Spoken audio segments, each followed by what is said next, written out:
Good evening, everybody watching. My name is Danielle Rayon. I am currently a master's student at Florida International University studying criminal justice. And today we'll be discussing lack of rape reports from victims, including the pre-existing policies and policy recommendations. Enjoy. So the problem at hand is rape and the lack of victims reporting. The definition we'll be using throughout this entire process is from the FBI's Uniform Crime Report, also known as UCR.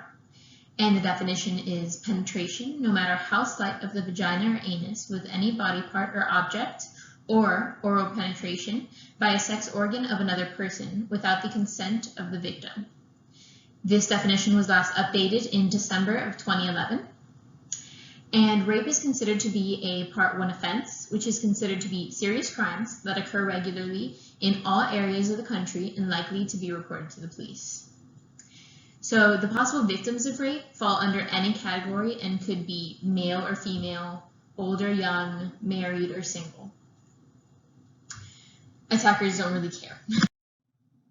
The importance of the problem is that even with many victims coming forward, vast numbers of rapes are not reported to law enforcement. Victims need to feel safe and strong enough to come forward, and we're having a really big issue with that.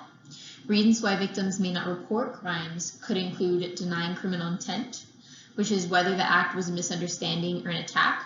This is more commonly seen when they know the attacker, when the attacker is a family member, a friend, an acquaintance, or even a lover. The second is denying serious injury or enough to involve the police. The third is denying victim innocence. And the fourth is rejecting victim identity. This is where they don't see themselves as a victim. Rape and the lack of reporting of rape affects many people, primarily the current victim. The current victim is negatively affected by not receiving medical assistance and or psychological assistance and or closure or feeling safe that it won't happen again. These are things that they could get help from if they do go to law enforcement. The perpetrator or attacker is positively affected by giving them a sense of power as well as believing that they will not be punished and therefore it is okay to reoffend. Innocent individuals around the attacker are negatively affected by being put into danger's way and possibly becoming the attacker's next victims. Law enforcement agencies are negatively affected by not collecting the correct data and therefore enforcing wrong policies that accurately target some of the underlying problems found. They could also affect family and friends of the victims. Some pre-existing policies include, but are not limited to, National Crime Victimization Survey, Megan's Law, Sexually Violent Predator Laws, Removal of the Marital Exception for Rape Law, Statute of Limitations, Violence Against Women Act of 1994 and of 2005. So the National Crime Victimization Survey, also known as NCVS, is an anonymous survey used to collect more data and help get information on unreported cases. Some issues found include not reaching a large portion of the audience, for example, removing renters, homeless, and households where both the victim and the offender live together. Megan's Law is where they make public records on registered sex offenders.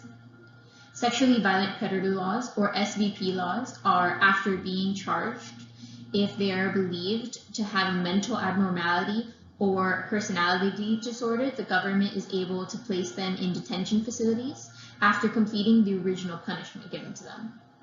The removal of the marital exception for rape law is making marital rape just as severe as all of the other forms of rape. The statute of limitations gives the victims a time limit of when they are allowed to report the crime. This is put into place because with time, a victim's memory can fade and change, putting innocence in danger of being convicted, giving victims more of an incentive to come forward sooner rather than later. So Violence Against Women Act of 1994 allowed funding and training for domestic violent calls for individuals in law enforcement, prosecution, and victim advocates.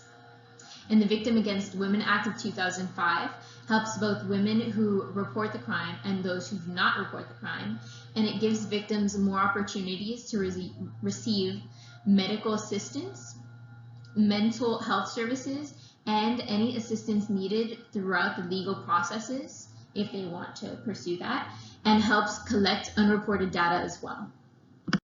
Before I begin, I want to state that numbers differ depending on where and how the data is collected. What we're going to talk about is more statistics on rape and rape victims. So to begin, 16% to 20% of rape victims are actually reported to the police. The majority of perpetrators in a rape assault are more likely to have a close relationship with the victim. Men are less likely to report sexual assault crimes to the police and even accept that the crime actually happened than women. 91% of rape victims are female, while 9% are male. The probability of women being raped in the United States is 1 in 5. Victims under the age of 12 is 15%, and rapists who were never incarcerated for their crimes is 97%. This information was collected from different published papers, along with other media sites. Policy recommendations that could possibly help combat this crime include creating a survey like the NCBS, which stays anonymous, however, making it through an online computer program to reach a broader audience. This is done because people are more likely to come forward if the information is collected electronically rather than through another person. This would also take very little government funding once the computer program is up and running. Another is opening police departments focusing on crimes done to women. This is done in certain areas already and found it to be more effective. This also makes women feel more comfortable and safe enough to come forward. Unfortunately, this will take a lot of government funding.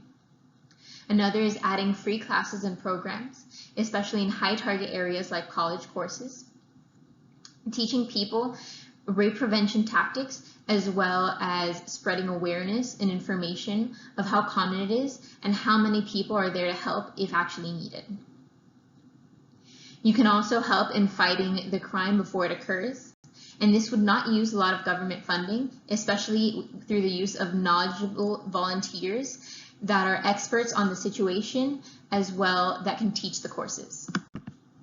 By making training for domestic violence calls mandatory in all states, and also needing for them to be updated yearly, this would strengthen the way some of the victims view police officers in a more positive light.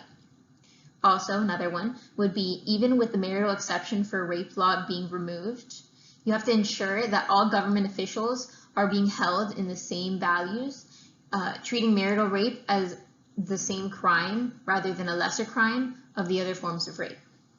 Social media platforms spread the same information through numerous popular platforms, reach a large audience. This could be used to eliminate all myths and false beliefs that are believed to be by most people and would also not use much funding. The anonymous rape victim hotline would also help if the victim did not want to report the crime but does need help. This would help individuals who need assistance, whether it be physical or mental, to connect with advocates and other groups specifically created for this type of attack. This would need very little funding as it would run itself, especially with the help of others. Thank you so much for listening, and if you would like to participate with me in correcting the problems of rapes and the lack of reports of rapes from victims, feel free to email me at dreo002@fiu.edu. You can find the spelling down below. And the references used to collect all the information and data for these slides are on the following slide.